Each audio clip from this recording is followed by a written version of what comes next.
Смотря на дротик в руке парня, робот метнул его в бутылку вдали. Вскоре, с помощью товарищей, он усвоил нунчаки и научил робота делать плохие вещи. Босс даже показал ему, как ходить с определенным самоуверенным видом. Увидев, как быстро робот всему научился, босс покрасил его заново и надел золотую цепь на шею. Вот так родился гангстер-робот. Чтобы максимально использовать навыки робота, босс начал учить его грабежам. Но когда робот услышал, что сказал босс, он отказался слушать.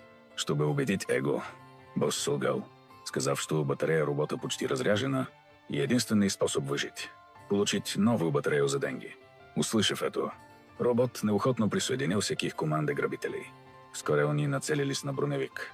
Робот первым вбежал внутри, повалил охранника на землю, даже метнул дротик прямо в его зад.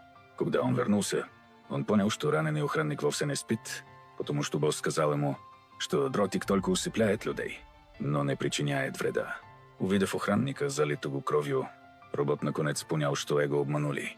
В панике он вскочил в машину и уехал прочь.